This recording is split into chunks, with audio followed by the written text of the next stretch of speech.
all the way from Tokyo, but happens to be in Hong Kong to join us for this chat as well. Keith, welcome to the program. Thank you. First of all, how's business? Do people come to you and say, hey, that brand spanking new building I was going to put up a couple, 3 years out, I don't know, pull back a little bit, take some of the gloss off and simplify it a little bit. Are you getting any of that sort of thing from your clientele? For sure, yes, we're getting a lot of that. We're getting a lot of stoppages on new construction projects, particularly in the Middle East, some in China as well. And what we are getting is an increase in infrastructure projects and regeneration projects. So we always find that in a downturn, the government pumps money into infrastructure, so we're getting more infrastructure projects in China and the UK, in America, here in Hong Kong. Right. And we're getting less new build projects. Okay, so in other words, all this stuff like stimulus, all these government hand-me-down programs to create jobs and create construction work, bridges, toll roads, Y-shaped bridges to Macau from Hong Kong, that sort of stuff.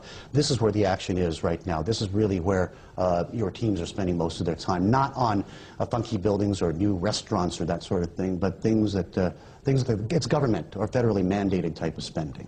Would that be correct? It's both government and regeneration. So we do have a lot of government work. In fact, we've changed from about 70% new build to 70% infrastructure, governmental infrastructure work. But also our regeneration work goes up from about 20% up to about 30%, 40%. Right. And a little pie chart we just made up just to illustrate. So new builds, as recently as a couple years ago, really made up the bulk of the kind of billings which Aedas put out. And that's been turned upside down on its head with the new figures there. We're talking about the mix of business on an annual basis, or these projects which you do are not on an annual basis. So where's the trend going? To even more green on the infrastructure side over the next 3 years or so, while a lot of these stimulus programs work themselves through? No, I'd say that's where we are now for the next 2 or 3 years. As you rightly say, that projects last for about 3 years normally. So what we're looking at there is the condition of Aedas right now. This is what we're looking forward to for the next 3 years. We've already carried out the re-engineering of the company to move into infrastructure and regeneration. What we do find is that a lot of landlords are loath to redevelop at this point in time. So they'll look at their old building stock and see how can we get extra value out of the old. And that's exactly what we're looking at in a lot of these cases. I think we were looking at the landmark there.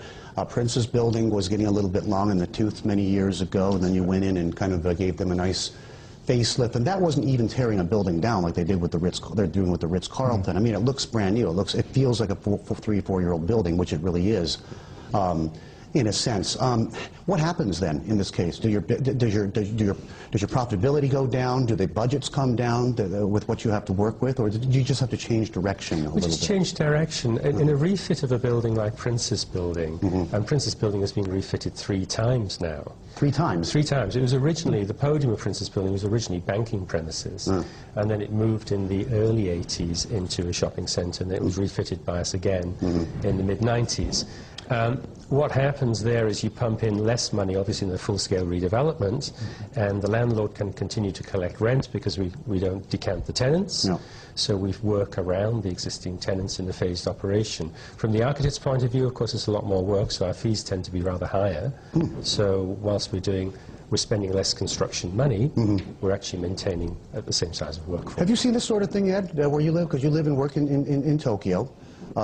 In Japan, times are back to it's almost a depression mentality right now. What's happening? I mean, is there a lot more pile driving? Is there a lot more infrastructure build out? How would you describe the sort of environment around you as somebody who calls Tokyo home? There are cranes everywhere in Japan right now, and there have been for the last couple of years. There's been a tremendous build, mostly because there was such a lack of build.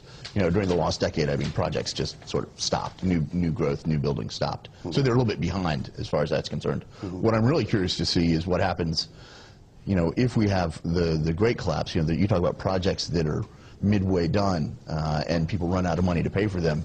I remember going to Thailand in 98, 99, and I was just in Dubai 2-3 weeks ago.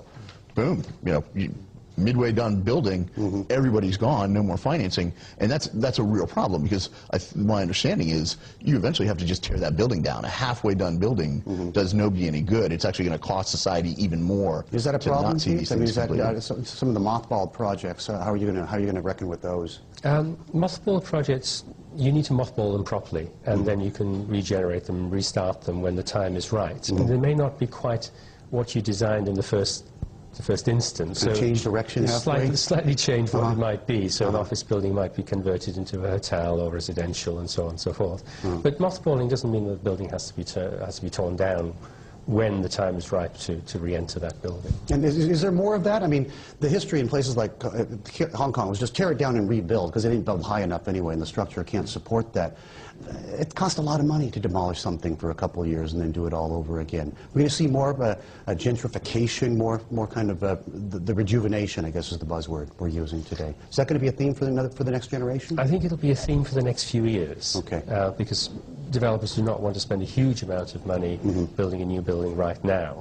And certainly Dubai will not be spending any money building new buildings for some years. Let them sort their problems out. Yeah, they've got a bit of work to do. But Abu Dhabi and Doha is doing very well. So Okay. there's a balance there as well. Okay, Keith, Ed, we're going to continue this chat in a little bit. We're going to tell you more about the book and what they're trying to do. And we'll talk about more of the beautiful things in life. God knows we spend enough time on the ugly.